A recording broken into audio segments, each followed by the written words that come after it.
कसे आहात सगळे? छानच असाल. चहा, मी आणि हा सुंदर निसर्ग.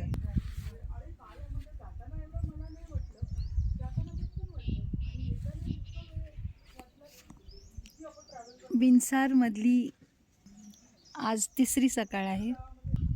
खूप छान वाटतंय. आहाहा! सुंदर चहा आहे आणि वातावरण तर खूपच सुंदर आहे.